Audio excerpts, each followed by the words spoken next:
நமக்கு 1925 sir Malcolm darling தான் கொஞ்சம் ஞாபகம் வச்சுக்கிறது கஷ்டம்னு எனக்கு ஃபீல் ஆகுது. சரி, அதை ஏதாவது நம்ம ரிலேட் பண்ண முடியுமா?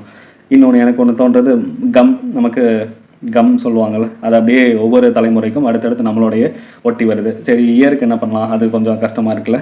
இது வேணால் கம்னு வச்சுக்கலாம். ஆனால் இயரும் சேர்ந்து வரணும், மணியும் ரிலேட்டடாக சேர்ந்து வரணும் அப்படின்னா எக்ஸாம்பிள் இதை எடுத்துக்கலாமா?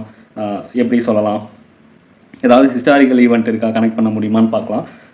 1925 ஐஎன்எம்ல ஏதாவது படிச்சிருக்கோமா? 1925 கம்யூனிஸ்ட் உருவானது. அப்படியே கம்யூனிஸ்டோட ரிலேட் பண்ணி பார்த்தோன்னா அது சார்ந்து நிறைய கான்ஸ்பைரசி வந்து உருவாயிருந்திருக்கும். சதி வழக்குகள்லாம் போட்டிருந்துருப்பாங்க.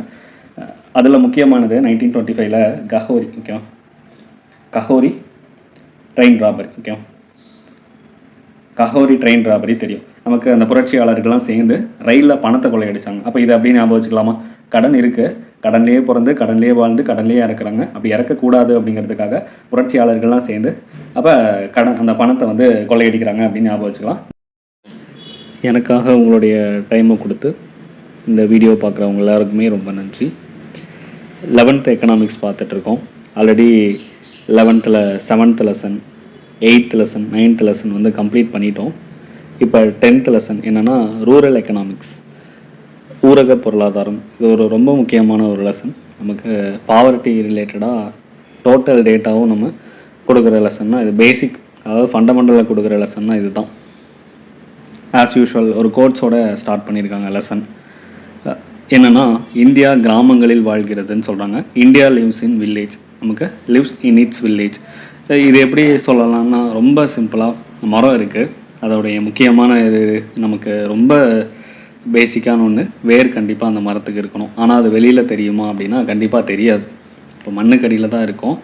இருந்தாலும் அது வெளியில் தெரியலினாலும் அந்த மரமே எதை நம்பி தான் இருக்குது, அந்த வேரை நம்பி தான் இருக்குது. அதே மாதிரி தான் ரூரல் எக்கனாமிக்ஸ் அப்படிங்கிறதும் ஒட்டுமொத்த இந்தியாவோடைய டெவலப்மெண்ட்டும் க்ரோத்தும் எதை நம்பி தான் இருக்குது அப்படின்னா அதோடைய பேஸ் வந்து நமக்கு அந்த வேர் மாதிரி இருக்கக்கூடிய கிராமங்கள் தான் வந்து அதனுடைய பேஸ்.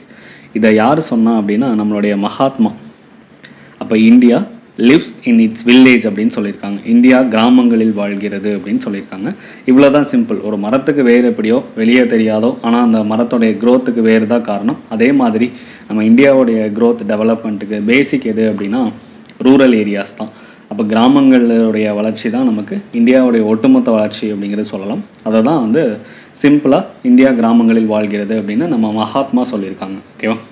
ஓகே, ஃபஸ்ட் எடுத்தோடனே இன்ட்ரொடக்ஷன் ரொம்ப பேசிக்கானதாக சொல்லியிருக்காங்க. ரூரல் எக்கனாமின்னு ஒரு கிராமத்தில் ரோடு போடுறது, அங்கே இருக்கிற மக்களுக்கு கடன் வசதி கொடுக்கறது, விவசாய திட்டங்கள், அங்கே மெயினான இருக்கிறது விவசாயம் மட்டும்தான். அப்போ அந்த திட்டங்களை வந்து செயல்படுத்துறது, அதுக்கு என்னென்ன சப்சிடி கொடுக்கலாம், என்னென்ன மானியங்கள் கொடுக்கலாம், திட்டங்கள் வந்து செயல்படுத்தலாம் அப்படின்னு கவர்மெண்ட் வந்து ஒரு ரூரல் எக்கனாமிக் பாலிசியை வச்சு அந்த ஊரக பகுதி ரூரல் ஏரியாவை டெவலப் பண்ணுறது தான் நமக்கு ரூரல் எக்கனாமிக்ஸ் அப்படிங்கிறத சொல்கிறாங்க. இது ரொம்ப பேசிக்கான ஒரு டெஃபினேஷன் தான். ஊரக பொருளாதாரம் அப்படிங்கிறது அந்த கொள்கைகளை பயன்படுத்தி வளர்ச்சி அடை செய்கிறது தான் வந்து சொல்லியிருக்கிறாங்க. அதில் பெருசாக ஒன்றும் இல்லை. ஓகே, அதே ரூரல் ஏரியாஸ் எங்கே இருக்குது?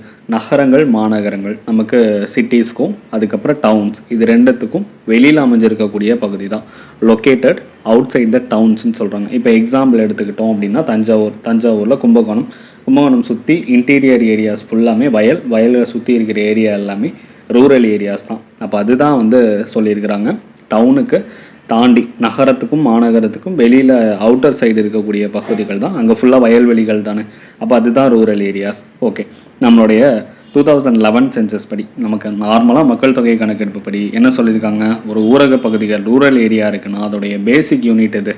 பேசிக் unit of rural areas revenue வில்லேஜஸ்ன்னு சொல்கிறாங்க. அப்போ வருவாய் கிராமங்கள், அடிப்படை வந்து வருவாய் கிராமம் தான். அந்த வருவாய் கிராமத்துக்கு ஒவ்வொரு வில்லேஜ் அட்மினிஸ்ட்ரேட்டிவ் ஆஃபீஸர்ஸ் இருப்பாங்க. ஓகே, அப்போ அதே தான் இப்போ ஊரக பொருளாதாரங்கிறது கிராமங்கள், ஊரக சமுதாயம் எல்லாருமே மக்களை குறிக்கிறது அப்படின்னு சொல்கிறாங்க. அது பெருசாக நமக்கு இன்னும் தேவையில்லை. அந்த சொசைட்டி பற்றி சொல்லியிருக்காங்க. ரூரல் சொசைட்டின்னா அங்கே இருக்கக்கூடிய வில்லேஜ் பீப்புள் தான் வந்து ரூரல் சொசைட்டி. ஆனால் அந்த ஊரகத்தில் தான் நமக்கு, அதாவது அந்த கிராமத்தில் நடக்கக்கூடிய வியாபாரம், என்னென்னலாம் ட்ரேட் நடக்குது, என்னென்னலாம் பிஸ்னஸ் நடக்குது, இதெல்லாம் தான் ரூரல் எக்கனாமி. ஓகே, இப்போ அந்த பகுதியில் என்னென்ன பிரச்சனைகள் இருக்குது அப்படின்னா நிறையா பிரச்சனைகள் சொல்கிறாங்க. நமக்கு பேக்வேர்ட் இன் அக்ரிகல்ச்சரல், வேளாண்மையில் பின்தங்கிய நிலை, ஏன்னா பெரிய லெவல் டெக்னாலஜி இருக்காது, லோ இன்கம், கம்மியான ப்ரொடக்ஷன் தான் எடுப்பாங்க. ஏன்னா வந்து வேளாண்மையில் பின்தங்கியன்னு சொல்லியாச்சு, பேக்வேர்ட். ஏன்னா டெக்னாலஜிஸ் அதிகமாக யூஸ் பண்ணல, அதனால் லோ இன்கம் தான் வரும். லோ என்னது எம்ப்ளாய்மெண்ட்டும் கம்மியாக தான் இருக்கும். பாவர்ட்டி, வறுமை இருக்கும். புவர் இன்ஃப்ராஸ்ட்ரக்சர் இருக்கும். அதுக்கப்புறம் லிட்ரேசி கம்மியாக தான் இருக்கும்.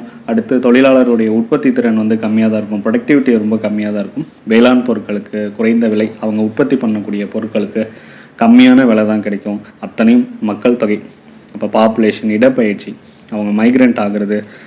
அப்போ இது எல்லாமே வந்து ரூரல் எக்கனாமியில் இருக்கக்கூடிய, ரூரல் ஏரியாஸில் இருக்கக்கூடிய பிரச்சனை. நமக்கு 2011 சென்சஸ் படி 6,40,867 கிராமங்கள் இருக்குது. மக்கள் தொகை கணக்கெடுப்புப்படி 6,40,867 கிராமங்கள் இருக்குது. அப்போதைய மக்கள் தொகை நமக்கு 121 கோடி தெரியும். இதில் நமக்கு 68.84% வந்து ரூரல் ஏரியாவில் தான் வந்து வாழ்கிறாங்க அப்படின்னு சொல்கிறாங்க. ஓகே, 68.84% ரூரல் ஏரியாவில் தான் இருக்காங்க. ஓகேவா? நமக்கு ரூரல் டெவலப்மெண்ட்டுக்காக நிறைய ஸ்கீம்ஸ் எல்லாம் கொண்டு வந்திருக்காங்க. இதை நம்ம ஸ்கூல் புக்லேயே படிச்சிருப்போம் சின்ன கிளாஸில். 1952ல் சிடிபின்னு சொல்லுவாங்க. ஓகேவா? அதுக்கப்புறம் 1992ல் 74th கான்ஸ்டியூஷன் அமெண்ட்மெண்ட்டு, இதெல்லாம் தான். ஓகேவா? இப்போ இதெல்லாம் முக்கியமானது. சிடிபின்னா நமக்கே தெரியும், கம்யூனிட்டி டெவலப்மெண்ட் ப்ரோக்ராம் அப்படின்னா என்னது? சமூக மேம்பாட்டு திட்டம். நமக்கு இதுதான் பஞ்சாயத்து ராஜோடைய ஒரு அடிப்படையான ஒரு திட்டம்னு வச்சுக்கலாம். அடுத்து நமக்கு 73rd 74th அமெண்ட்மெண்ட். உங்களுக்கான கொஷின் என்ன அப்படின்னா, 73rd 74th அமெண்ட்மெண்ட் எந்த வருஷம் வந்து நடைமுறையாச்சு? ஓகே, பஞ்சாயத்து ராஜும் நமக்கு டவுன் பஞ்சாயத்து இதெல்லாமே எப்போ நடைமுறையாச்சு, அதுக்கான டேட் இருக்கும், அதை பார்த்து சொல்லுங்கள், எந்த வருஷம் அப்படிங்கிறத சொல்லுங்கள். அதுக்கப்புறம் காந்தி சொன்னது எது? வில்லேஜ் ஸ்வராஜ். நமக்கு காந்தியுடைய பார்வை கிராமத்தை பற்றி கிராம சுயராஜ்யம்னு சொன்னாங்க. கிராமம் தன்னாட்சி பெற்ற ஒரு கிராமமாக இருக்கணும்னு சொன்னாங்க. இன்னொன்று செல்ஃப் சஃபிஷியண்ட்டாக இருக்கணும். செல்ஃப் சஃபிஷியண்ட் அப்படிங்கிறது நமக்கு இது நம்ம சுயசார்பு கிராமங்களாக இருக்கணும் அப்படின்னு காந்தியோடைய எண்ணம். ஓகேவா? இப்படி ரூரல் ஏரியாவை பற்றி சொன்னாலும் நமக்கு ஜிடிபியில் எவ்வளோன்னா ஒரு 25%லேருந்து ஒரு 30% வரைக்கும் ரூரல் ஏரியாஸ் தான் வந்து அவங்களுடைய பங்களிப்பு கொடுக்குறாங்க. இது சும்மா தெரிஞ்சு வச்சுக்கோங்க. ஜஸ்ட் நமக்கு இன்னும் ஒரு சிலது பார்த்தோம்னா, ஒரு பேசிக் டிஃப்ரென்ஸு நம்ம ரூரலில் பேசிக் எது அப்படின்னா ரெவன்யூ வில்லேஜஸ். ஓகேவா? அப்போ ஃபஸ்ட்டு ரெவன்யூ வில்லேஜஸ் இருக்கும். அதில் என்ன பிஸ்னஸ் இருக்கும், என்ன தொழில் பண்ணுவாங்க? அக்ரி தான் முதன்மையான தொழில். ஓகேவா? அதுக்கப்புறம் மக்களுடைய டென்சிட்டி, பாப்புலேஷன் எப்படி இருக்கும்? பாப்புலேஷன் டென்சிட்டி வந்து லோவாக தான் இருக்கும். இதே டவுனுன்னு வச்சுக்கோங்களேன். அர்பன் ஏரியாஸில் எப்படி இருக்கும்? வார்டு, கார்ப்பரேஷன், இந்த மாதிரி முனிசிபாலிட்டி எப்படி பிரித்து வச்சுருப்பாங்க.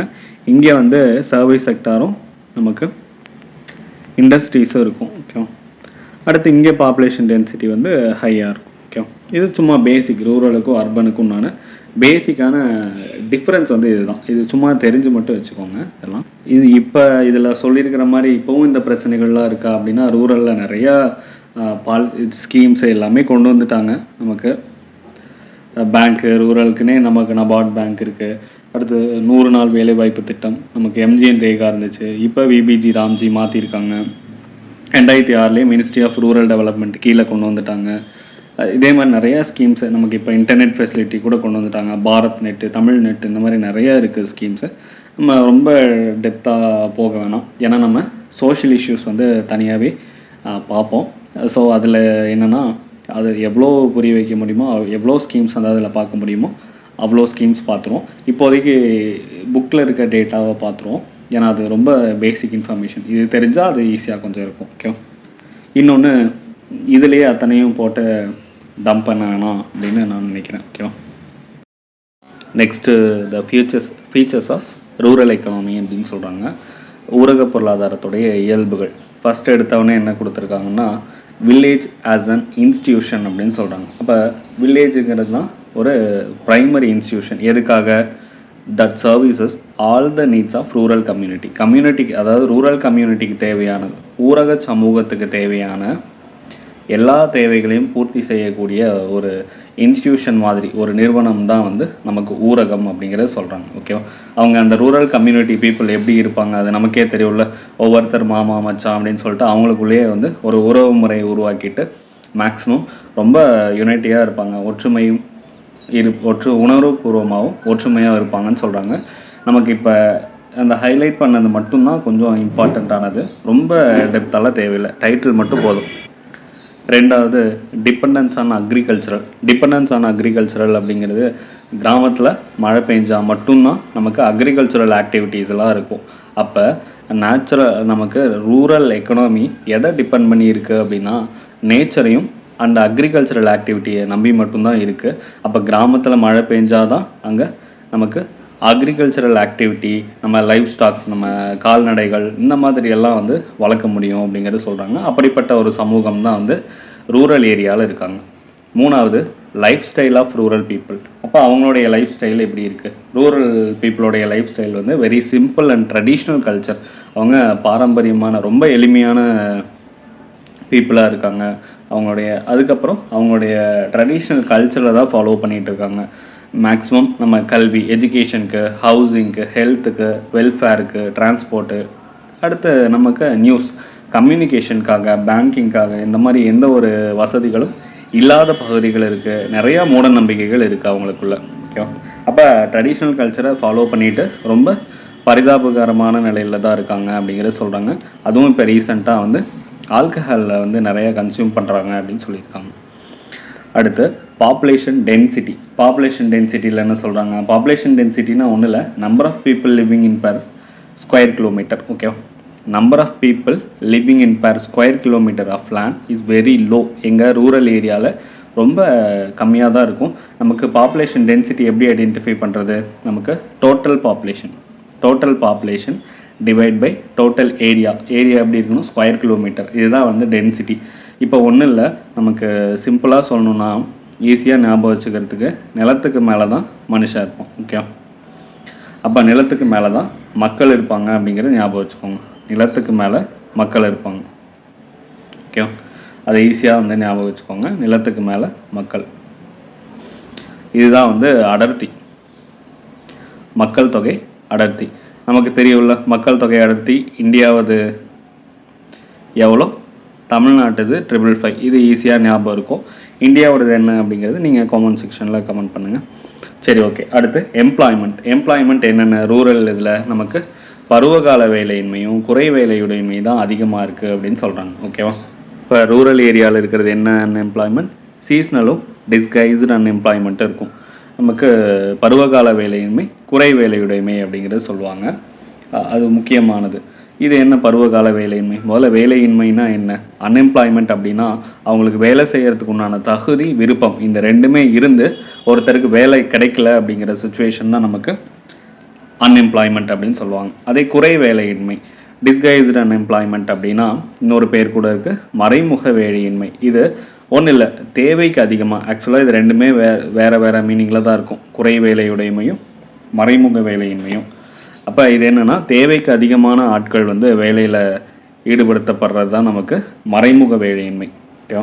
அதே குறை வேலையுடைமைனா ஒன்றும் இல்லை, அவங்களுடைய தகுதிக்கு கீழே. இப்போ இன்ஜினியரிங் முடிச்சுட்டு 10th ஸ்டாண்டர்டு டிகிரி, அந்த 10th ஸ்டாண்டர்ட் லெவலில் ஒருத்தர் ஒர்க் பண்ணுறாங்க அப்படின்னா அதுதான் குறை வேலையுடைமை அப்படிங்கிறது. ஓகே, அப்போ மறைமுக வேலையின்மையில் தேவைக்கு அதிகமாக, அதாவது ஒரு 10 பேர், ஒரு 2 பேர் செய்ய வேண்டிய வேலையை 5 பேரோ 10 பேரோ சேர்ந்து செய்கிறாங்கன்னு வச்சுக்கோங்க. அதுதான் வந்து மறைமுக வேலையின்மை. அப்போ எவ்வளோ பேர் வந்து அந்த வேலையில் ஈடுபட்டாலுமே அவங்களுடைய ஃபைனல் ப்ரொடக்ஷன் ரிசல்ட் என்னவாக இருக்க போகுது? 0 தான் இருக்க போகுது. ஓகேவா? அதாவது எக்ஸ்ட்ரா இருக்கக்கூடிய ஆட்களுடைய ரிசல்ட் வந்து ஃபைனலாக 0 தான் அப்படிங்கிறத சொல்கிறாங்க. ஓகேவா? முக்கியமான இப்போ சீஸ்னல் அன்எம்ப்ளாய்மெண்ட்னா குறிப்பிட்ட காலத்தில் மட்டும்தான் வேலை இருக்கும். ஓகேவா? அதுவே டிஸ்கைஸ்டு வேலையின்மை அப்படின்னா நமக்கு மறைமுகம், அதிகமான ஆட்கள் வந்து வேலையில் ஈடுபடுறது. கம்மியாக தான் ஆட்கள் தேவை, ஆனால் அதிகமான நபர்கள் ஈடுபடுறது. சீஸ்னல்னால் வந்து விவசாயம், இப்போ அறுவடை பண்ணுறது ஆட்கள் வேணும்னா அந்த டைமில் மட்டும்தான் அவங்களுக்கு வேலை. அப்போ அந்த அறுவடை முடிஞ்சதுக்கப்புறம் அவங்களுக்கு வேலை இருக்காது. அதே டிஸ்கைஸ்டுனா 2 பேர் செய்ய வேண்டிய வேலையை 5 பேர் செய்கிறது. அப்போ மீதி 3 பேரோடைய ரிசல்ட்டு 0. ஓகேவா? ஓகே, ப்ரீவியஸ் பேஜில் என்ன பார்த்தோம் அப்படிங்கிறது குயிக்காக ரிவிஷன் பண்ணிடுவோம். நமக்கு சென்சஸ் பார்த்தோம். 2011 சென்சஸில் 6,40,867 வில்லேஜஸ் வந்து இருக்குது அப்படின்னு பார்த்தோம். அக்கார்டிங் டு 2011 சென்சஸ் பார்த்தோம். ஓகே, அதாவது 6,40,867 கிராமங்கள் இருக்குது. 121 கோடியில் நமக்கு 121 crore நமக்கு 68 0.84% வந்து ரிசைட்ஸ் இன் ரூரல் ஏரியா அப்படிங்கிறது பார்த்தோம். ஊரக பகுதிகளில் வாழ்கிறாங்க. அதே ஃபீச்சர்ஸ் ஆஃப் ரூரல் எக்கனாமி பார்த்தோம். ஃபீச்சர்ஸ் ஆஃப் ரூரல் எக்கனாமின்னா ஃபஸ்ட் எடுத்தோடனே வில்லேஜ் ஆஸ் அன் இன்ஸ்டியூஷன் பார்த்தோம். ஒரு கூட்டு குடும்பம் மாதிரி எல்லாருமே வந்து ஒருத்தருக்கு ஒருத்தர் ஹெல்ப் பண்ணிட்டு சொந்தக்காரங்க மாதிரி இருப்பாங்க.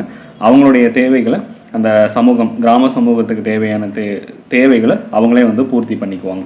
ரெண்டாவது என்ன பார்த்தோம்? Dependence on agricultural. எல்லாருமே நேச்சுரலும் அக்ரிகல்ச்சரல் ஆக்டிவிட்டியை பேஸ் பண்ணி தான் நமக்கு ரூரல் ஏரியா இருக்குது. அப்போ ஒரு நகரத்தில் எப்படி ஐடி ஒர்க் வந்து ரொம்ப பீக் ஸ்டேஜ் அதிகமான நபர்கள் ஈடுபடுவாங்களோ, அப்போ கிராமத்தில் அக்ரிகல்ச்சரல் ஆக்டிவிட்டிலையும் நேச்சுரல் ஆக்டிவிட்டீஸ்லையும் தான் மக்கள் வந்து ஈடுபடுறாங்க. அதுதான் டிபெண்டன்ஸ் ஆன் அக்ரிகல்ச்சரல். மூணாவது life style on rural people. Life style on rural people அப்படிங்கிறது இவங்களுடைய லைஃப் ஸ்டைல் எப்போவுமே simple and follows the traditional culture. நமக்கு ரொம்ப எளிமையாக வாழ்வாங்க. அடுத்து ஆடம்பரம் இல்லாத நமக்கு கலாச்சார வாழ்க்கை முறையை ஃபாலோ பண்ணி தான் இருப்பாங்க. நாலாவது டென்சிட்டி பார்த்தோம். டென்சிட்டி அப்படிங்கிறது நமக்கு ஒரு சின்ன ஏரியாவில் அதிகமான நபர்கள் வந்து இருக்கிறது. ஒரு சின்ன ரூமுக்குள்ளே ஒரு 5-6 பேர் அடைச்சி வைக்கிறதும், அதே கிராமங்களில் அவ்வளோ ஏக்கர் பரப்பளவில் அங்கங்கே தான் வீடுகள், ரொம்ப கேப் விட்டு தான் வீடு இருக்கும். ஓகே, உங்களுக்கான கொஷின் 2011 சென்சஸ் படி அதிகமான டென்சிட்டி இருக்கக்கூடிய ஸ்டேட் எது, குறைவானது எது?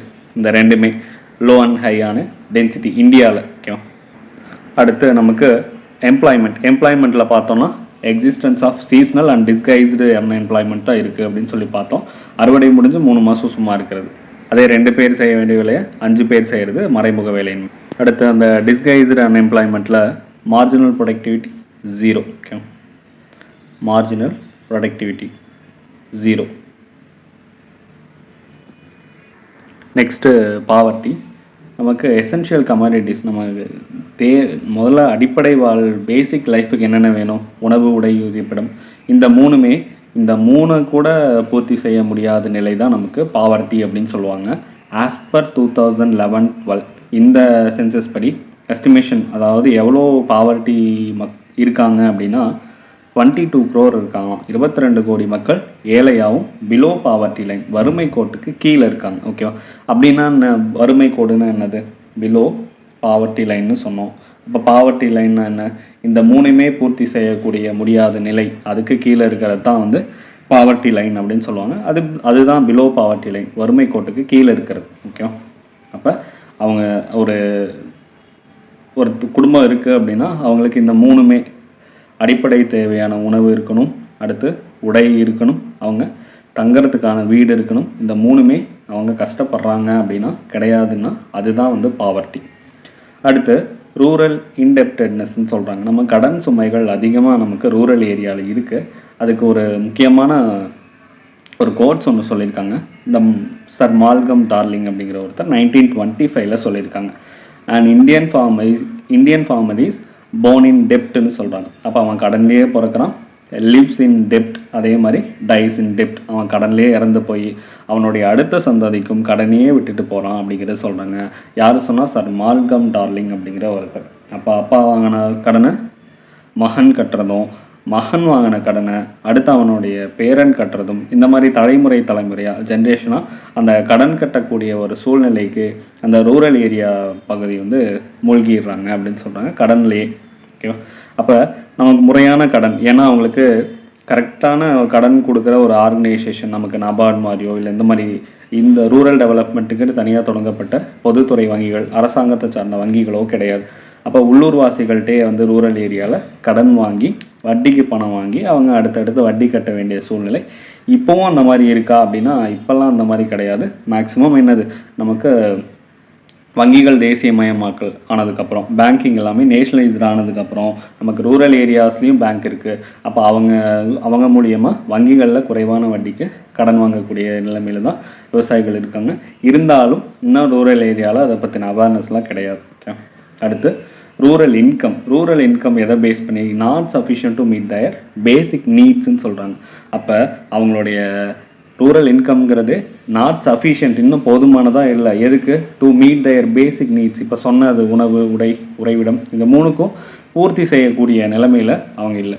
இப்போ அதாவது அவங்க எவ்வளோ சம்பளம் வாங்கினாலுமே கையில் கிடைக்கிறது மீதி ஒரு குறிப்பிட்ட தொகை மட்டும்தான்.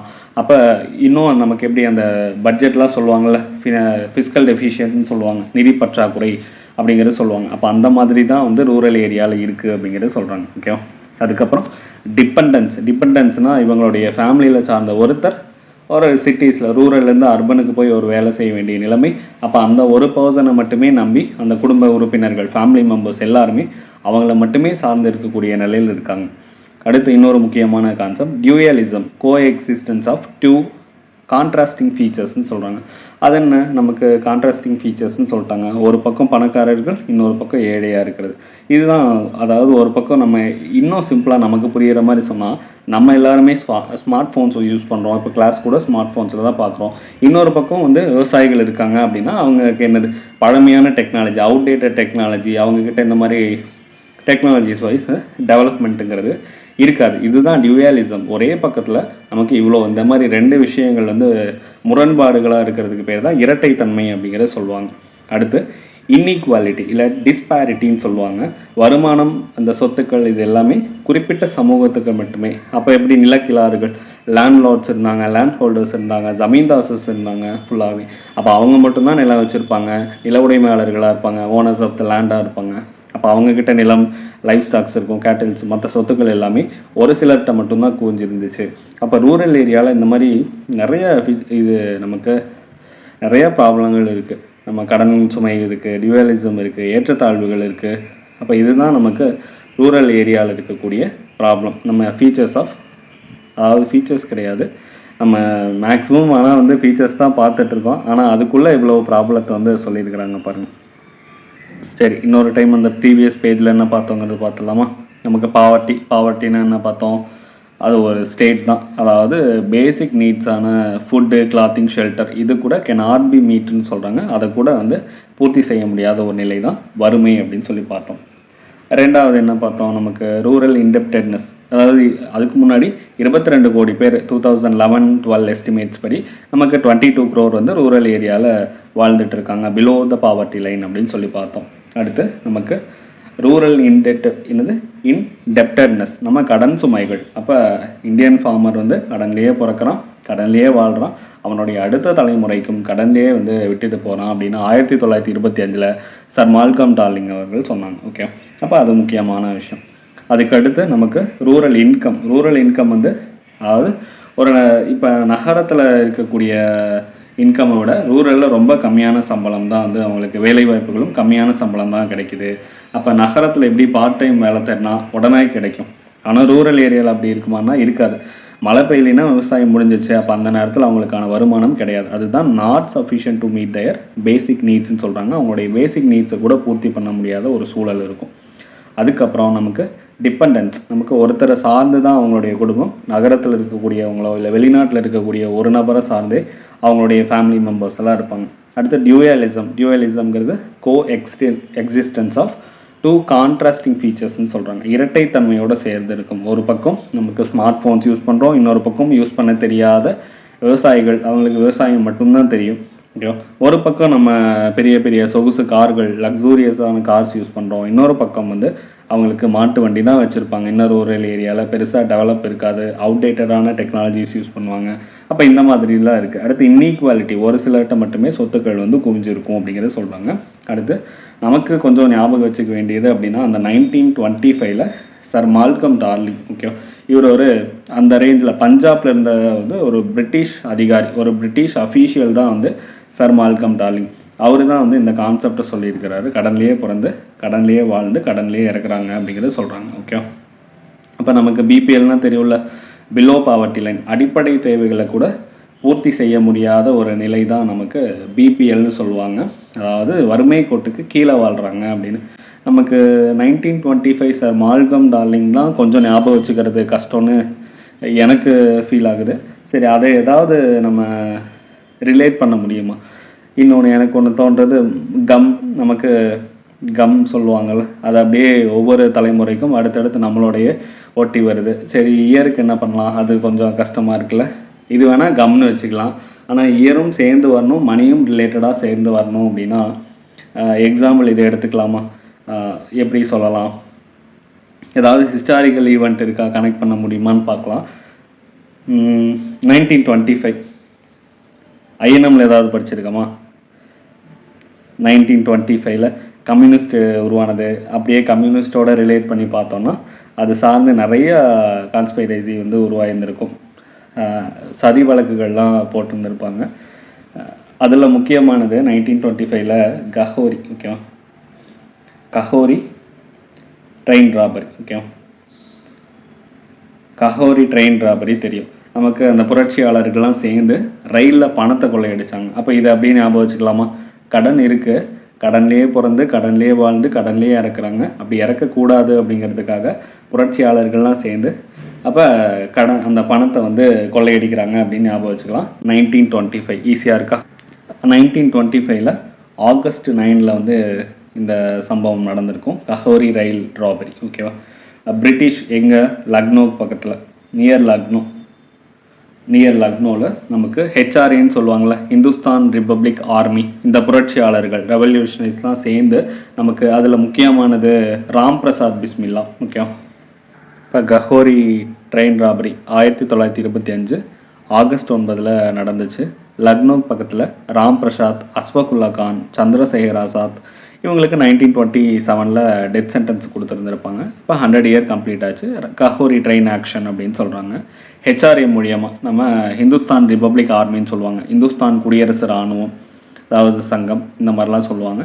இந்த ட்ரெயின்லேருந்து கொள்ளையடித்தாங்க பணத்தை. ஒரு 8000 ரூபாய் கிட்ட ஒரு 8 ட்ரெயினில் வந்து கொள்ளையடிச்சிருந்துருப்பாங்க. அப்போ அதில் சந்திரசேகர் ஆசாத் கூட தப்பிச்சு போய் அவருடைய போராட்டத்தை தொடர்ந்துருப்பார். இது அப்படின்னு ஞாபகம் வச்சுக்கலாம். கடன்லேயே இருந்ததுனால நம்ம என்ன பண்ணுறாங்க, கடன் அடைக்கிறதுக்காக ரயிலில் ராபரி பண்ணியிருக்காங்க.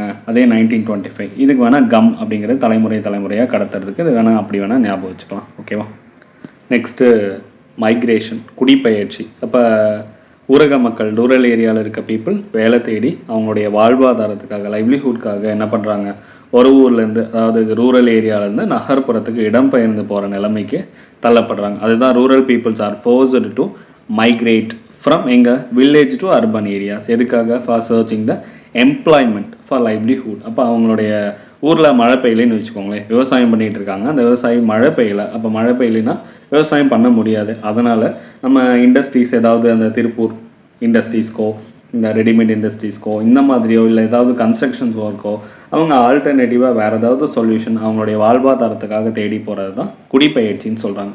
அப்போ இந்த மாதிரி போகிறது, ஒரு பக்கம் மைக்ரண்ட் ஆகி போகும்போது ஒரு பக்கம் கிராமங்கள் எல்லாமே காலியாகுது. ஓகேவா, அப்போ வில்லேஜ் பிகம்ஸ் எம்டி. அது அப்போ சிட்டிஸ்லாம் என்ன ஆகுது, சிட்டிஸ் வந்து கன்ஜஸ்டடாக மாறுது. நிறைய கூட்டங்கள் நகர்ப்புறத்துக்கு வர ஆரம்பிக்கிறாங்க. அப்போ அது ஒரு நெரிசலாக மாறிடுது. இதை யார் சொல்லியிருக்காருன்னா, சுமாச்சர் அப்படிங்கிற ஒருத்தர் சொல்லியிருக்காரு. இரட்டை நஞ்சாக்கள், டபுள் பாய்சனிங்னு சொல்கிறாரு. அதாவது இப்போ என்னென்னா, ஒரு பக்கம் கிராமங்கள் காலியாகிட்டு இருக்கு, இன்னொரு பக்கங்கள் நகரங்கள் வந்து நெரிசலாக மாறுது. இந்த மாதிரியான ஒரு டெவலப்மெண்ட் க்ரோத் இருக்குல்ல, இந்த வளர்ச்சி ரொம்ப ஆபத்தானது அப்படின்னு சொல்கிறாங்க. ஆபத்துன்னு சொல்லிட்டாங்களா? அப்போ என்ன இருக்குது, சிறியது அழகு. 1973 ஸ்மால் இஸ் பியூட்டிஃபுல் அப்படிங்கிற அவருடைய புக்கில் இதை பற்றி மென்ஷன் பண்ணியிருக்காரு. ஓகேவா, அப்போ ஸ்மால் இஸ் பியூட்டிஃபுல் எல்லாமே எஸ்லே வருது பாருங்கள். ஸ்மால் இஸ் பியூட்டிஃபுல், அதுக்கப்புறம் சுமாச்சர் எஸ்லே வந்து ஸ்டார்ட் ஆகுது. டபுள் பாய்சனிங்னு சொல்கிறார். ஓகேவா, இரட்டை நஞ்சாக்கள், சுமாச்சர். அப்போ இது முக்கியமானது, ஞாபகம் வச்சுக்கணும்.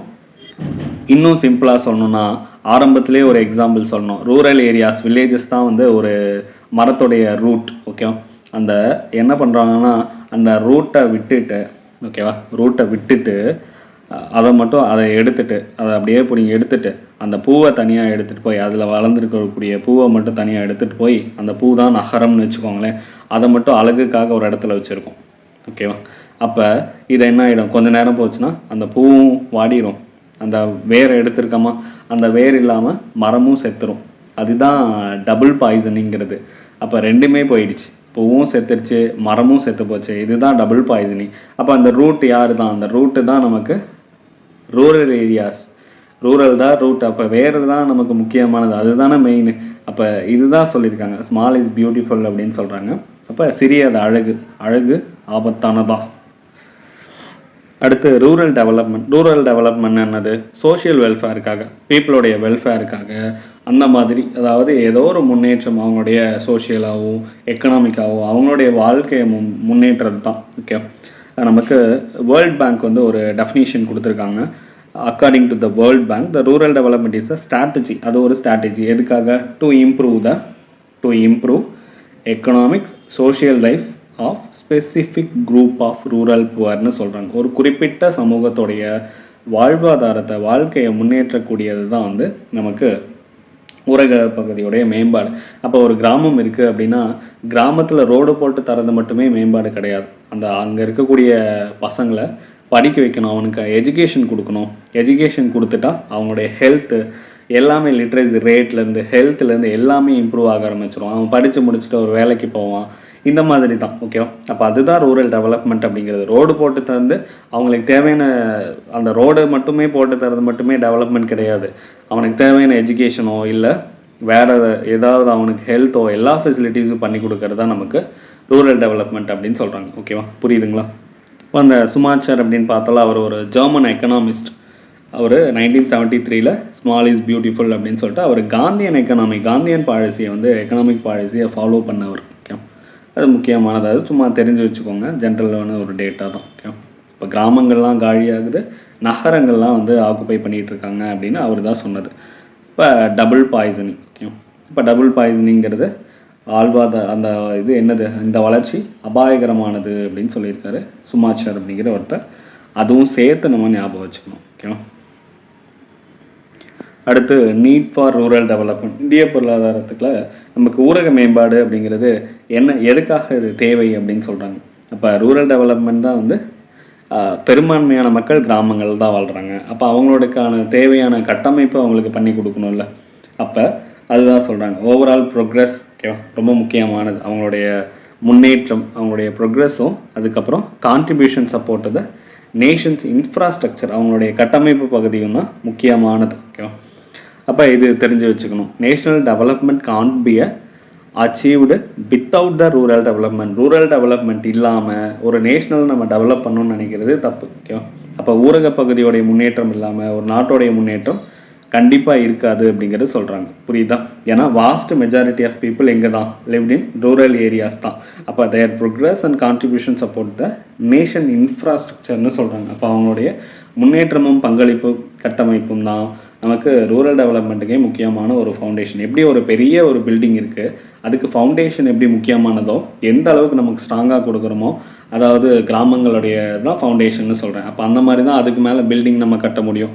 அதே தான் இங்கே. அப்போ ரூரல் ஏரியாஸை எவ்வளவு டெவலப் பண்ணி தரமோ அந்த அளவுக்கு. அதுதான் சொல்லிட்டாங்க, national development can be achieved without rural development. Rural development இல்லாமல் நேஷனல் டெவலப்மெண்ட் கண்டிப்பாக அச்சீவ் பண்ண முடியாது. ஓகே, அது போக urban areas depends on rural ஏரியாஸ்ன்னு சொல்கிறாங்க. அர்பன் ஏரியா கண்டிப்பாக டிபெண்ட் பண்ணி தான் இருக்கணும் ரூரல் ஏரியாவில். ஏன்னா அவங்களுக்கு தேவையான எசென்சியல் கமாடிட்டிஸ் எங்கேருந்தான் வருது, ரூரல் ஏரியாவிலேருந்து தான் நமக்கு வருது. இப்போ ஒரு டீ கடை இருக்குதுன்னு வச்சுக்கோங்களேன், அந்த டீ கடை இருக்குது எங்கள் அர்பன் ஏரியாவில் இருக்குது. ஆனால் அதுலேருந்து அதுக்கு தேவையான பால், உணவுப் பொருள், சர்க்கரை எல்லாம் எங்கேருந்து வரணும், ரூரல் ஏரியாவிலேருந்து தான் வரணும். அப்போ ரூரல் ஏரியாவிலேருந்து லாரியில் பால் வந்தால் மட்டும்தான் இந்த டீ கடையை ஓப்பன் பண்ண முடியும். அதுதான் வந்து இது இல்லாமல் அது இல்லை. ஓகே, அப்போ ரூரல் ஏரியா இல்லாமல் நாட்டோடைய ஒட்டுமொத்த க்ரோத்தும் டெவலப்மெண்ட்டும் கண்டிப்பாக இருக்காது அப்படின்னு மேலேயே சொல்லிட்டாங்க. அதுதான் முக்கியமானது. ஓகே, அதுக்கப்புறம் the developing villages can prevent the மைக்ரேஷன்னு சொல்கிறாங்க. அப்போ ஒரு வில்லேஜை நம்ம டெவலப் பண்ணிட்டோம்னு வச்சுக்கோங்க, ரூரல் ஏரியாலேயே நமக்கு எஜுகேஷன், ஹெல்த்து, அதுக்கப்புறம் சானிடைசேஷன் எல்லாமே கிளியர் கட்டாக நம்ம கொடுத்துருக்கோன்னு சொல்லியிருக்கோங்க. இப்போ providing health and education village can solve the urban issues. எல்லாமே நகர்ப்புறத்தை தேடி எங்கேயுமே போக மாட்டாங்க. ஓகேவா? அப்போ இது ஒரு முக்கியமான விஷயம். அப்போ நமக்கு developing villages can prevent the migration in search of employment. வேலை வாய்ப்பை தேடி நமக்கு ஒவ்வொரு நகர்ப்புறத்துலையும் ஒவ்வொரு பகுதியிலையும் தேடி அழைய மாட்டாங்க. அது போக improving the agriculture and allied sectors can create the profitable எம்ப்ளாய்மெண்ட்னு சொல்கிறாங்க. அதாவது விவசாயம் அதன் சார்ந்த தொழில்களை முன்னேற்றது மூலியமாக என்னது அங்கே லாபகரமான ஒரு வேலை வாய்ப்புகளை உருவாக்க முடியும். ப்ராஃபிட்டபிள் எம்ப்ளாய்மெண்ட்டை நம்மளால் கிரியேட் பண்ண முடியும்னு சொல்கிறாங்க. அப்போ இடம்பெயர்தலையும் தடுக்கலாம். கிராமங்கள் முன்னேற்றது மூலயமா வேலை வாய்ப்புகள் கொடுத்தாச்சு, இனிமேல் நகர்ப்புறத்தை நோக்கி மைக்ரேட் ஆகிறத தடுக்கலாம் அப்படிங்கிறது சொல்கிறாங்க. அப்போ இதெல்லாம் ரொம்ப ஒரு பேசிக்கான டேட்டா தான். நம்ம ஞாபகம் வச்சுக்கிற மாதிரி இந்த பேஜில் ஒன்றும் இல்லை. அந்த டபுள் பாய்சனிங் மட்டும் நம்ம ஞாபகம் வச்சுக்கணும். ஸ்மால் இஸ் பியூட்டிஃபுல் 1973 ஒரு ஜெர்மன் எக்கனாமிஸ்ட்டு சொன்னது, சுமாச்சர் அப்படிங்கிற ஒருத்தர். இதுக்கு முன்னாடி இன்னொரு கோட்ஸ் கூட நம்ம பார்த்தோம்ல, அந்த கோட்ஸும் ஞாபகம் வச்சுக்கணும். கடன்லேயே பிறந்து கடன்லேயே வாழ்ந்து கடன்லேயே இருக்கிறாங்கிறது மால்கம் 1925 சொன்னது கம் மாதிரி. அது கூட ககோரி ட்ரெயின் ஆக்ஷன் கூட நம்ம பார்த்தோம். இங்கே வந்து double poisoning, small is beautiful, Schumacher அப்படிங்கிற ஒருத்தர்.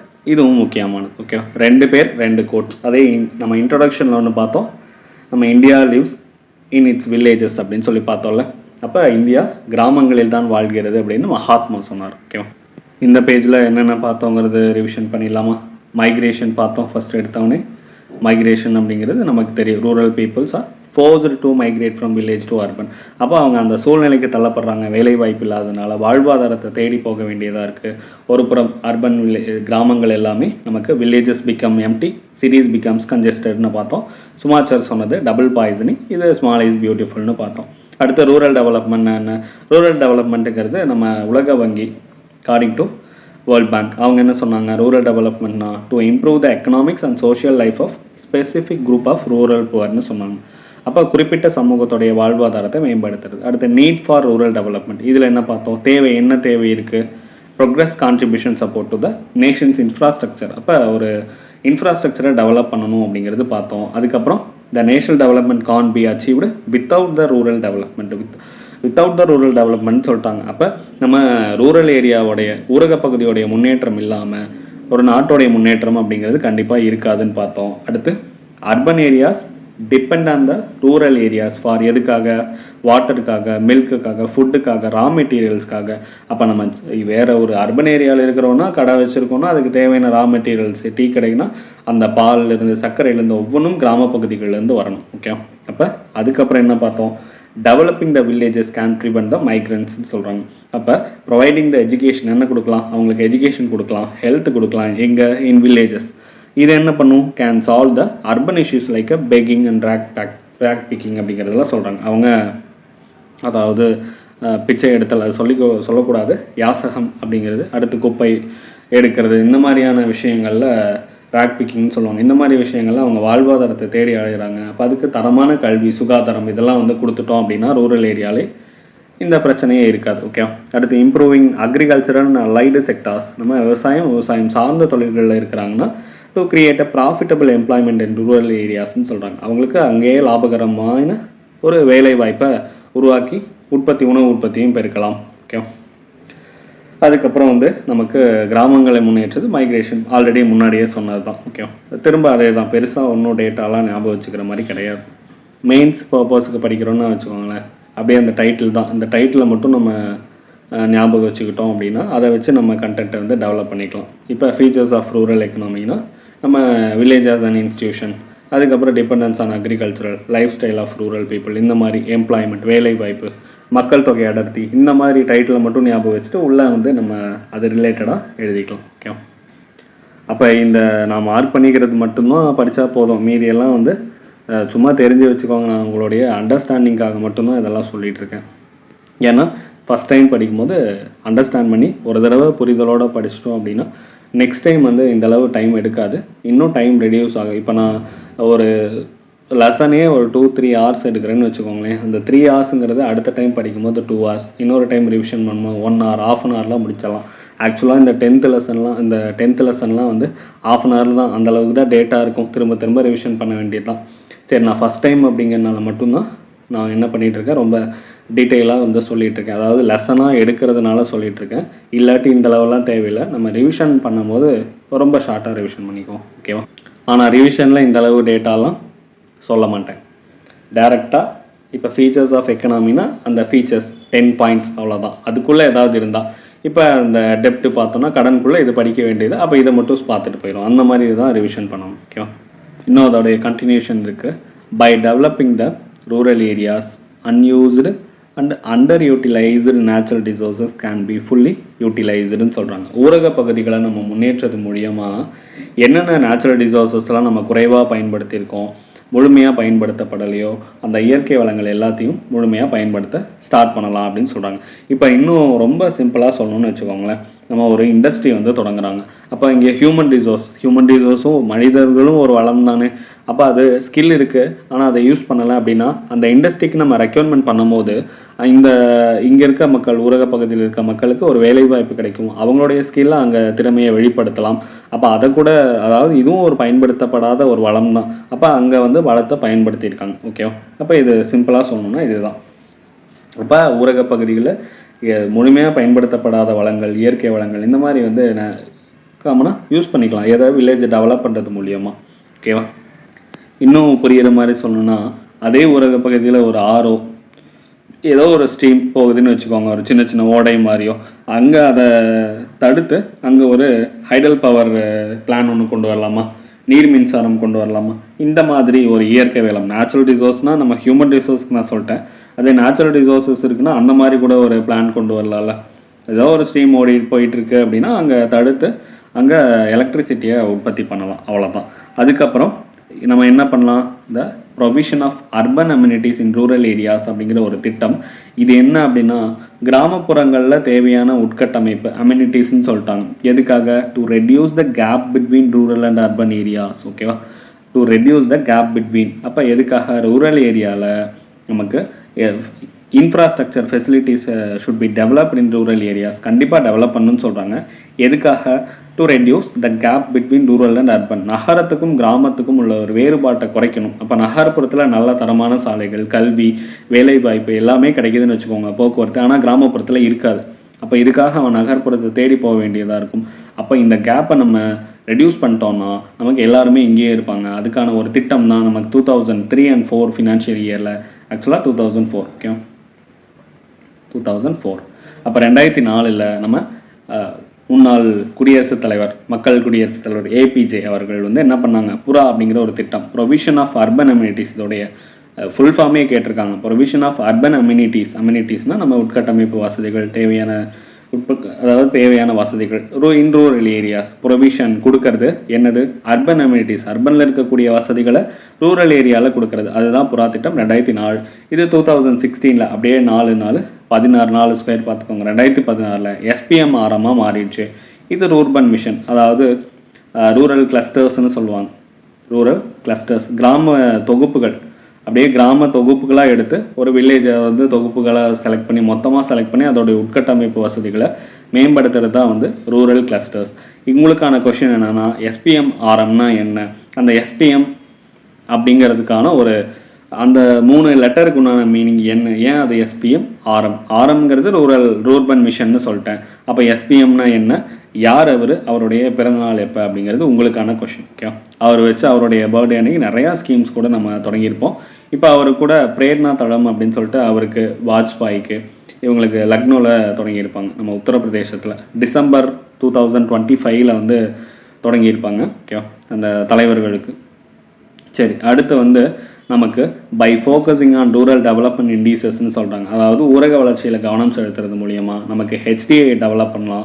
அடுத்து பெண்களுக்கு அதிகாரம் அளித்தல் குறியீடு, பாலின வேறுபாட்டு குறியீடு, அடுத்து இயல்தர வாழ்க்கை குறியீடு, மொத்த நாட்டு மகிழ்ச்சி குறியீடு, இதெல்லாம் நம்ம பார்த்துருப்போம் ஆல்ரெடி. HDIனா நமக்கு 7th லெசன் பார்க்கும்போது இதெல்லாம் டீட்டெயிலாக பார்த்துட்டோம். அதனால் நான் டீட்டெயிலெல்லாம் சொல்ல டைம் வேஸ்ட் பண்ண விரும்பலை. உங்களுடைய டைம் தான் வேஸ்ட். ஓகே, ஏன்னா ஆல்ரெடி 7வது லெசன்லேயே எல்லாமே படிச்சிட்டிங்க. அதனால் அதோடைய ஃபுல் ஃபார்ம் சும்மா பேசிக் மட்டும் சொல்லிடுறேன், ஏன்னா தெரியாமல் போகக்கூடாது அப்படிங்கிறதுக்காக. UNDP நமக்கு அமர்த்தியா சென்னும் மெஹபூப் உல் ஹக் இவங்களும் சேர்ந்து, அமர்த்தியா சென் இந்தியா 1998 நமக்கு நோபல் ப்ரைஸ் எக்கனாமிக்காக வாங்கியிருப்பாங்க. ஹியூமன் டெவலப்மெண்ட் இண்டெக்ஸ் அப்படின்னு சொல்லுவாங்க, 1990. அதே PQLIன்னா என்னது, physical quality of life index அப்படின்னு சொல்லுவாங்க. ஹியூமன் டெவலப்மெண்ட் இண்டெக்ஸில் மணியும் சேர்ந்து பணத்தையும் வருமானத்தையும் கணக்கில் எடுத்துக்குவாங்க. ஃபிசிக்கல் குவாலிட்டி ஆஃப் லைஃப் இண்டெக்ஸில் வருமானம் கணக்கில் எடுத்துக்க மாட்டாங்க. 1975 ரேஞ்சில், அதாவது 79 ரேஞ்சில் மோரிஸ் டி மோரிஸ் வந்து இதை காயின் பண்ணியிருந்திருப்பாங்க.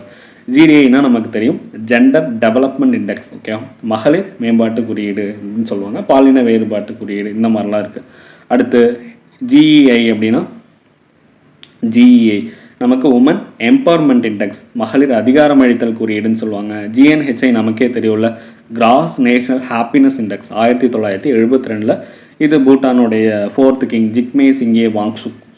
இது எப்போ பூட்டானுடைய லெஜிஸ்லேச்சரில் அக்செப்ட் பண்ணாங்க அப்படிங்கிறது உங்களுக்கான கொஷின். டேட்டு இயரோட சேர்த்து எக்ஸாக்டாக சொல்லுங்கள். அப்போ இதெல்லாம் என்ன பண்ணலாம், நார்மலாக ரூரலை வந்து க்ரோத் பண்ணாமல் அந்த பகுதியில் இருக்கக்கூடிய, அதாவது அந்த பகுதியில் என்னென்ன, அந்த பகுதியில் focusing on rural development indices மேம்பாட்டு குறியீடுகளான நமக்கு ஹெச்டிஐ, ஜிடிஐ, டபிள்யூஇஐ, பிக்யூஎல்ஐ, ஜிஎன்ஹெச்ஐ இது மூலியமாக நமக்கு அதிகமாக கான்சன்ட்ரேட் பண்ணுறதும் டெவலப்மெண்ட் அப்படின்னு சொல்கிறாங்க. ஓகேவா, இதெல்லாம் தான் நமக்கு ரூரலில் இருக்கக்கூடிய need for the rural development. ஏன் ஊரக பகுதியை மேம்படுத்தணும், அதுக்கான தேவை என்ன அப்படிங்கிறதுக்கான கொஷினுக்கு உண்டான ஆன்சர் தான் இத்தனையும். ஓகேவா, இவ்வளோ விஷயங்கள் சொல்லியிருக்காங்க.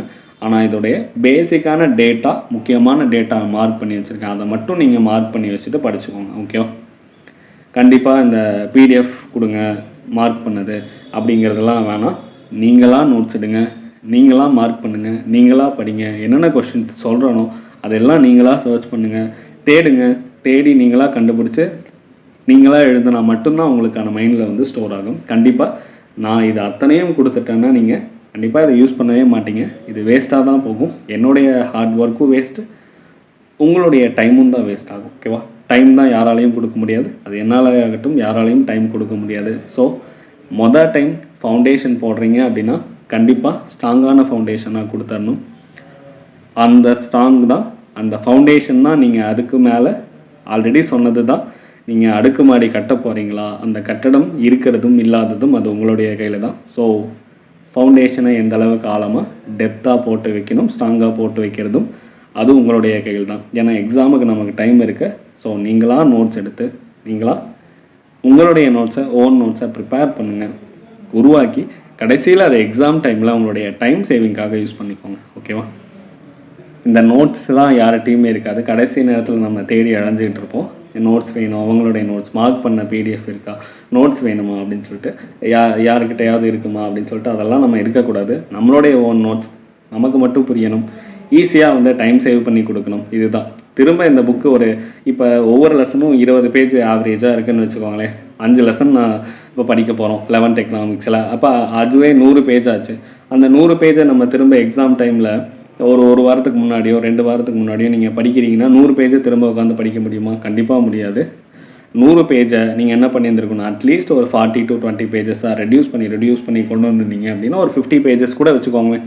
50 பேஜ் படிக்கிறது எப்படி இருக்கும், நமக்கு 100 பேஜை தேவையில்லாத கண்டென்ட் சேர்த்து படிக்கிறது எப்படி இருக்கும்? ஓகேவா, நமக்கு ரொம்ப முக்கியமானது தேவையான கண்டென்ட் அப்படிங்கிறது, தேவையில்லாத கண்டென்ட்டை ரிமூவ் பண்ணுறது தான். எது தேவையில்லை அப்படிங்கிறது நமக்கு ரிமூவ் பண்ணுறது தான் முக்கியமானதே தவிர, நமக்கு தேவையானது வந்து நம்ம எல்லா கண்டென்ட்டும் தேவைன்னு தான் நமக்கு தோணும். இதை மட்டும் நீங்கள் உங்களுடைய ஓன் நோட்ஸை ப்ரிப்பேர் பண்ணுங்கள். ஓகே, எக்கனாமி இருக்கட்டும், எந்த ஒரு சப்ஜெக்டாக இருந்தாலும் நீங்களாம் ஓன் நோட்ஸை ப்ரிப்பேர் பண்ணுங்கள்.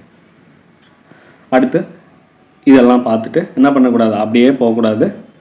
நான் கேட்ட ஒவ்வொரு கொஷனுக்கும் தேடி அதை பற்றி நீங்களாக அதை தேடி கண்டுபிடிச்சி அதை பற்றி எக்ஸ்ட்ரா ஒரு நாலேஜ் வந்து கெயின் பண்ணிக்கோங்க.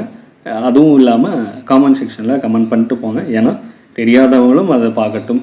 உங்களுக்கும் நீங்கள் தேடும் போது ஒரு டைம் ரிவிஷன் பண்ண மாதிரி இருக்கும், நீங்கள் டைப் பண்ணும் போது ஒரு டைம் ரிவிஷன் பண்ண மாதிரி இருக்கட்டும், நோட்ஸ் எடுக்கும் போது ஒரு டைம் ரிவிஷன் பண்ண மாதிரி இருக்கட்டும். அதுக்கு தான் சொல்கிறேன். ஓகே, இப்போ இதில் இயற்கை வளங்கள் முழுசாக யூஸ் பண்ணுறதை பார்த்தோம். By developing the rural areas, unused and under utilised natural resources can be fully used. நம்ம ஒரு கிராமத்தில் ஓடையை வந்து தடுத்து நமக்கு அந்த பகுதியில் மின்சாரம் தயாரிக்கிறது. அதே மாதிரி to reduce the gap between, அதாவது நமக்கு நகர் பகுதிகளுக்கும் ஊரக பகுதிக்கும் வேறுபாடை குறைக்கிறது. இப்போ நகர் பகுதியில் 5G கிடைக்குது அப்படின்னு வச்சுக்கோங்களேன் எக்ஸாம்பிளுக்கு. அப்போ ரூரல் ஏரியாவில் கிடைக்குமா அப்படின்னா கிடைக்காது. அப்போ அவங்க ஆன்லைனுக்காக நகர்ப்புறத்தை தேடி வர வேண்டிய சூழல் இருக்குது. அப்போ அதை ரெடியூஸ் பண்ணுறாங்க. இதுதான் நமக்கு நம்ம ஃபார்மர் பிரசிடென்ட் ஏபிஜே வந்து இன்ட்ரடியூஸ் பண்ணார், புறா அப்படிங்கிற ஒரு ஸ்கீம். நமக்கு provision of urban amenities in rural areas அப்படின்னு சொல்கிறாங்க. ஸ்மார்ட் ஃபோன் இருந்தால் மட்டும் போதாது.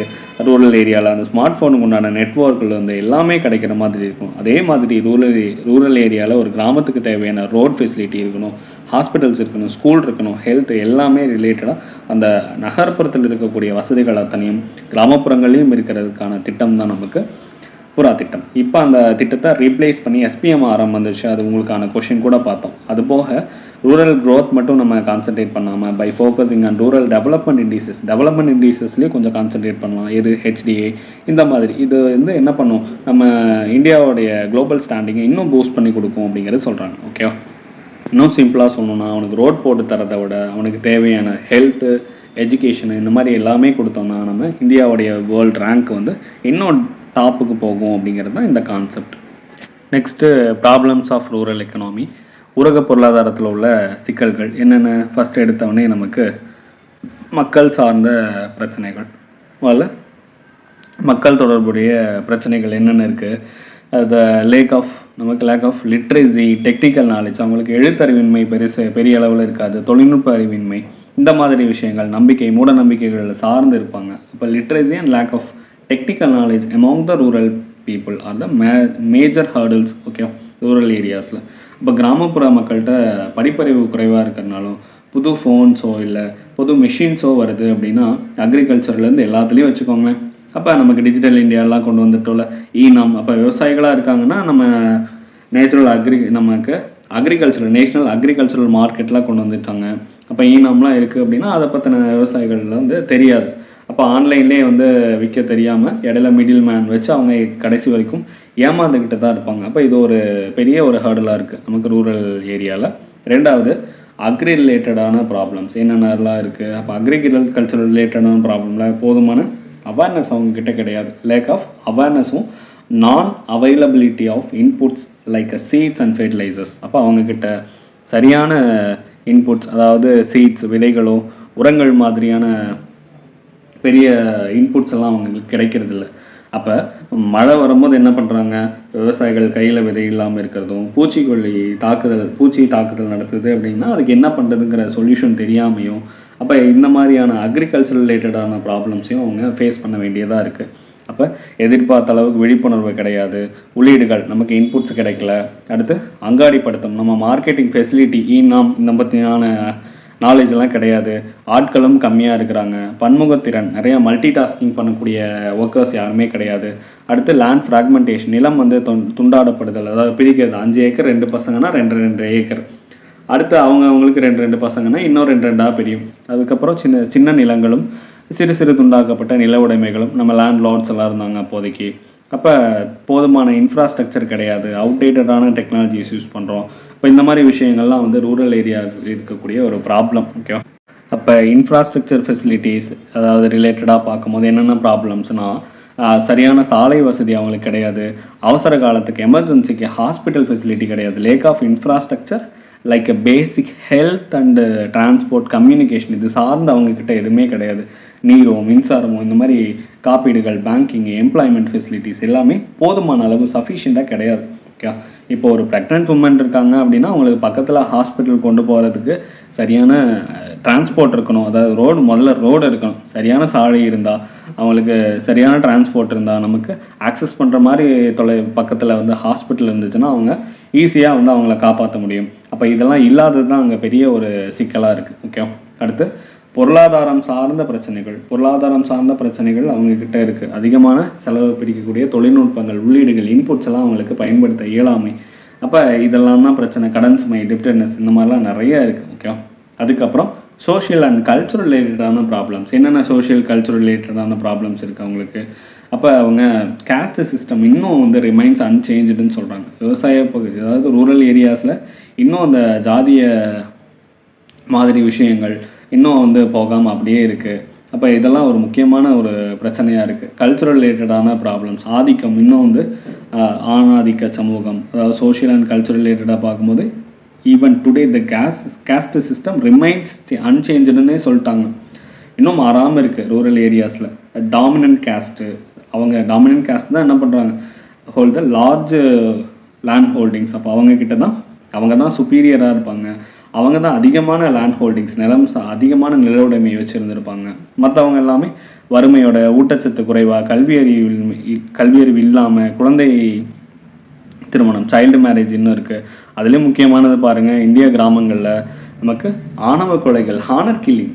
அப்போ ஒரு கிராமத்து, அதாவது இப்போ சிம்பிளாக சொல்லணுன்னா, ஒரு சமூகம் புறக்கணிக்கப்படுறது இல்லை முக்கியமாக இந்த ஹானர் கில்லிங் அப்படிங்கிறதுக்கான காரணமே என்ன தான், அந்த இன்டர் காஸ்ட் மேரேஜ் தான் வந்து முக்கியமான காரணம். கலப்பு திருமணம் தான் வந்து காரணமாக இருக்குது. அது போக இன்னும் அந்த கிராம பகுதிகளில் திருவிழாக்களில் குறிப்பிட்ட பிரிவினருக்கு மட்டும் வந்து முன்னுரிமை ப்ரிஃபரன்ஸ் கொடுக்கறது, இந்த மாதிரிலாம் நமக்கு இன்னும் இருக்குது. அப்போ கிராமங்களில் பார்த்தோம்னா இன்றைக்கி வரைக்கும் இருக்குது. ஒரு குறிப்பிட்ட பிரிவினருக்கு மட்டும் முன்னுரிமை கொடுக்கறது, மற்றவங்களை வந்து புறக்கணிக்கிறது, ஊர் பஞ்சாயத்து சேர்ந்து முடிவெடுக்கிறது.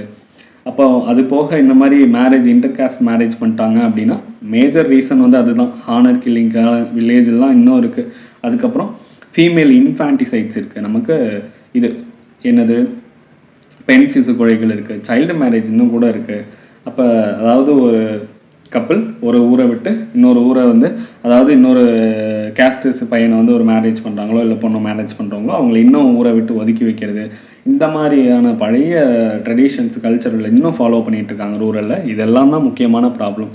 அதுக்கப்புறம் லீடர்ஷிப் ரிலேட்டட் ப்ராப்ளம்ஸ். அதாவது லீடர்ஷிப் ரிலேட்டட் ப்ராப்ளம்னு பார்க்கும்போது ரூரல் ஏரியாவில் ஒன்றா அவங்க பயாஸ்டு லீடராக இருப்பாங்க. அவங்களுக்கு தேவையான ஒரு தகுதிகள்லாம் இருக்கணும்ல. கண்டிப்பாக லீடர் அப்படின்னா கண்டிப்பாக தகுதிகள் இருக்கணும். அந்த தகுதிகள்லாம் இல்லாமல் அவங்களுடைய டெவலப்மெண்ட் மட்டுமே அவங்க வந்து செல்ஃபிஷாக இருக்கிறதுன்னு வச்சுக்கோங்களேன், பயாஸ்டாக இருக்கிறது. அப்போ அவங்களுடைய குடும்பத்துக்கு இப்போ எக்ஸாம்பிள் சிம்பிளாக சொல்லணும்னா ஒரு பஞ்சாயத்து தலைவர் இருக்காங்கன்னு வச்சுக்கோங்க. அந்த பஞ்சாயத்து தலைவர் நமக்கு இப்போ எப்படி வீடு இல்லாதவங்களுக்கு குடிசை பகுதிகளை வந்து வீடாக மாற்றுறதுக்கு கலைஞருடைய கனவு இல்லம் அப்படின்னு ஒரு திட்டம் 2024 கொண்டு வந்திருப்பாங்க. 8 லட்சம் குடிசைகள் இருக்குது. அதில் நமக்கு 6 வருஷத்துக்குள்ளே 8 லட்சம் குடிசைகள், அதாவது 2024லேருந்து 30க்குள்ளே இந்த 6 வருஷத்துக்குள்ளே 8 லட்சம் குடிசைகளை ஸ்லம் ஃப்ரீ தமிழ்நாடாக மாற்றணும்னு வச்சுக்கோங்க. இப்போ அந்த பஞ்சாயத்து தலைவர் இருக்காருன்னா அவருடைய சொந்தக்காரங்களுக்கு அவங்க சார்ந்து இருக்கவங்களுக்கே வந்து ஃபேவராக வந்து செயல்பட்டதுன்னு வச்சுக்கோங்களேன். அந்த ஏதோ ஒரு திட்டத்தை எக்ஸாம்பிள் சொல்கிறேன், இந்த மாதிரி ஒரு திட்டம் இருக்குது அப்படின்னா இந்த மாதிரி ஒரு திட்டத்தை அவங்களுடைய ஃபேவராக வந்து நம்ம அவங்களுக்கு ஃபேவரிசம் நெப்போட்டிசம் பண்ணி கொடுக்குறதுன்னு வச்சுக்கோங்களேன். அப்போ அவங்களுடைய சார்ந்து இருக்கக்கூடியவங்களுக்கே மட்டுமே அந்த திட்டங்களுடைய பயனாளிகள் பெனிஃபிஷியஸாக மாற்றுறது ஒரு நல்ல தலைவருக்கு அழகு கிடையாது. இதுதான் பயாஸ்டு லீடர்ஸ்னு சொல்கிறது. அப்போ அட்மினிஸ்ட்ரேஷன் ரிலேட்டடான ப்ராப்ளமும் இருக்குது. அட்மினிஸ்ட்ரேஷன் ரிலேட்டடான ப்ராப்ளம்னு பார்த்தோம்னா நமக்கு பொலிட்டிக்கலாக இன்டர்ஃபரன்ஸ், நமக்கு அரசியலில் தலையீடு இருக்கும். லேக் ஆஃப் மோட்டிவேஷன், அவங்களே ஆர்வம் இல்லாமல் இருப்பாங்க. லேக் ஆஃப் இன்ட்ரெஸ்ட், அவங்களுக்கான சரியான வரவு செலவு கூலி இதெல்லாமே வராது. லோ வேஜஸ் இருக்கும். இம்ப்ராப்பர் யூட்டிலைசேஷன் ஆஃப் பட்ஜெட், கரெக்டான பட்ஜெட் வந்து சரியாக திட்டமிடாதனால வந்து ப்ராப்பராக வந்து யூட்டிலைஸ் பண்ணாமல் இருந்திருக்கும். அப்போ ஒரு கிராமத்தில் ஒரு குளம் தூர்வாரி நிதி ஒதுக்குறாங்கன்னு வச்சுக்கோங்களேன். அப்போ ஒரு கிராமத்தில் ஒரு குளம் இருக்குது, அதை தூர்வாரத்துக்காக நிதி ஒதுக்குறாங்க. அந்த நிதி ஒதுக்கப்படுறது அரசியலுடைய பொலிட்டிக்கல் இன்டர்ஃபரன்ஸ் மூலியமாக, பொலிட்டிக்கல் ப்ரெஷர் மூலியமாக அந்த வேலை பாதியோடு நிறுத்திடுறாங்க.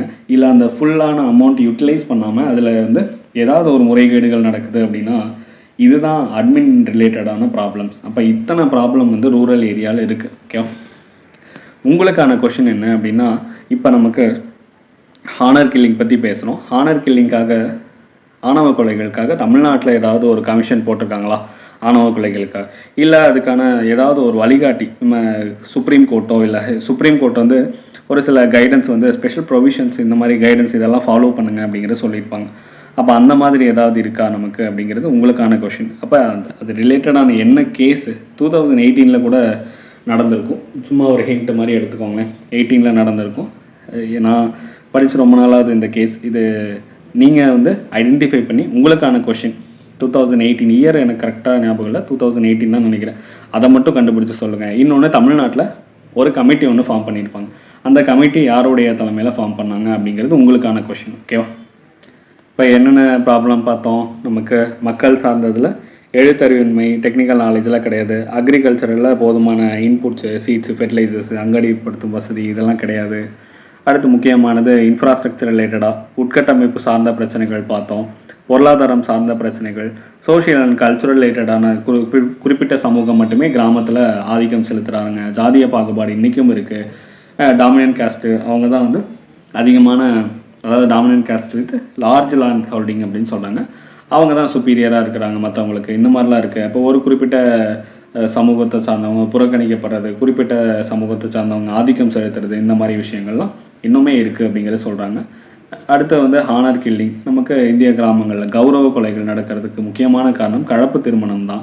அப்போ அந்த ஜாதி மாற்றி கல்யாணம் பண்ணுறாங்க அப்படின்னா கௌரவம் அப்படிங்கிற பெயரில், அவங்களுடைய ஜாதி கௌரவம் அப்படிங்கிற பெயரில் இன்றைக்கும் கொலைகள் நடந்துகிட்ருக்கு.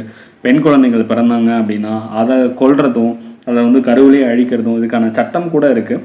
எம்டிபிஏ ஆக்ட் எந்த வருஷம்னு சொல்லுங்கள், இன்னொன்று பிசிபிஎன்டிடி ஆக்ட் எந்த வருஷம் அப்படிங்கிறது கண்டுபிடிச்சி சொல்லுங்கள். ரெண்டோடைய ஃபுல் ஃபார்ம் என்ன அப்படிங்கிறது சொல்லுங்கள். பிசிபிஎன்டிடியும் எம்டிபிஏ ஆக்டும், ஓகேவா? இது ரெண்டுமே இது ரிலேட்டடானது, ஃபீமேல் இன்ஃபான்டிசைட் ரிலேட்டடாக தான். இப்படியெல்லாம் இருக்கக்கூடாது அப்படிங்கிறதுக்காக தான் 1992 நமக்கு கிராடில் பேபி ஸ்கீம் கொண்டு வந்திருப்பாங்க, ஓகேவா? கிராடில் பேபி ஸ்கீம் எது? தொட்டில் குழந்தை திட்டம், ஓகேவா? தொட்டில் குழந்தை திட்டம் முக்கியமானது. எங்கே தொடங்கினாங்கன்னா சேலம். நம்ம சேலையில் தானே தொட்டில் கட்டுவோம், அப்போ சேலம் அப்படிங்கிறது ஞாபகம் வச்சுக்கோங்க. அப்போ இது இந்த மாதிரிலாம் இருக்கக்கூடாது. குழந்தைங்களை வந்து விட்டுட்டு போயிடுறாங்க, அது இறந்துருது. அப்போ இது என்ன பண்ணும்? ஒரு தொட்டிலில் ஒரு கவர்மெண்ட்டுடைய ஹாஸ்பிட்டல்லையோ இல்லை காப்பகங்கள்லையோ ஆர்ஃபனேஜ்லையோ இந்த மாதிரி தொட்டிலில் நம்ம போய் சேஃபாக வந்து அவங்களுக்கு அந்த குழந்தை விருப்பம் இல்லை அப்படின்னா அங்கே கொடுத்துட்டு வந்துடலாம். இப்போ இந்த மாதிரிலாம் வச்சுருக்காங்க. லீடர்ஷிப் ப்ராப்ளம் இருக்குது. நமக்கு தகுதி இல்லாதவங்க, பாரபட்சம் காட்டக்கூடியவங்க, அதாவது பயாஸ்டு லீடர்ஸாக இருக்கிறது, ஓகேவா? எக்ஸாம்பிள் கூட பார்த்தோம், ஒரு பஞ்சாயத்து தலைவர் வந்து அவங்களுடைய சொந்தக்காரங்களுக்கு மட்டும் குறிப்பிட்ட திட்டங்களை வந்து செயல்படுத்துறது, இந்த மாதிரி. அப்போ அட்மின் ரிலேட்டடான ப்ராப்ளம்ஸ். ஒரு திட்டங்களை செயல்படுத்துறதுல அரசியல்வாதிகளுடைய குறுக்கீடு இருக்கும், அதிகாரிகள்கிட்ட ஆர்வம் இல்லாதது, இதெல்லாம் நிர்வாகத்தை வந்து சீர்குலைக்கக்கூடிய விஷயங்கள். Political interference, lack of motivation, low wages, improper budget utilisation, இது எல்லாமே அஃபெக்ட் பண்ணும். எதை? ரூரல் அட்மினிஸ்ட்ரேஷனை அஃபெக்ட் பண்ணும். ஏன்னா இது கூட எக்ஸாம்பிள் பார்த்தோம், ஊராட்சியில் வந்து குளம் தூர் வர்றாங்க அப்படின்னா ஒரு குறிப்பிட்ட நிதி ஒதுக்குவோம், அதில் அரசியல் தலையீடோ இல்லை வேறு ஏதாவது விஷயங்கள் நடக்குது அப்படின்னா, அட்மினிஸ்ட்ரேஷன் சரியில்லை அப்படின்னா கண்டிப்பாக அந்த அமௌண்ட் வந்து யூட்டிலைஸ் பண்ண மாட்டாங்க ப்ராப்பராக. அப்போ இதெல்லாம் தான் ரூரல் ஏரியாஸில் இவ்வளோ ப்ராப்ளங்கள் இருக்குது, ஓகேவா? நமக்கு இதுவே 1 hour கிட்ட தாண்டிடுச்சு. ஸோ நம்ம இன்னும் ஒரு பார்ட்டோ இல்லை 2 பார்ட்டோ நம்ம சேர்த்து கூட கொடுத்துடலாம். ஏன்னா நமக்கு ரொம்ப லென்த்தியான வீடியோ பார்க்கும்போது உங்களுக்கும் போர் அடிச்சிடும். கொஞ்சம் ஷார்ட்டாக, இதுவே ஷார்ட் கிடையாது, ஏன்னா கொஞ்சம் டெப்த்தாக சொல்லியிருக்கிறேன், அதனால் ஷார்ட்டுன்னெலாம் சொல்லக்கூடாது. சரி, இருந்தாலும் வச்சுக்கோங்க, எனக்கு இதுதான் ஷார்ட். ஏன்னா நான் எடுத்தேன்னா மேரத்தான் மாதிரி காலையிலேருந்து எடுத்தேன்னா நைட்டு வரைக்கும் நான் எடுத்துகிட்டே இருப்பேன். எனக்கு ஒன்றும் ப்ராப்ளம் இல்லை, உங்களுக்கு தான் கஷ்டம். சரி, அதனால் என்ன பண்ணலான்னா இந்த பார்ட் இதோடு முடிச்சுட்டு திரும்ப நம்ம அடுத்த பார்ட்டில் இன்னும் நிறையா டேட்டா பார்க்கலாம், நிறையா ஸ்கீம்ஸ் இருக்குது. அது வரைக்கும் ஸ்டே டியூன்.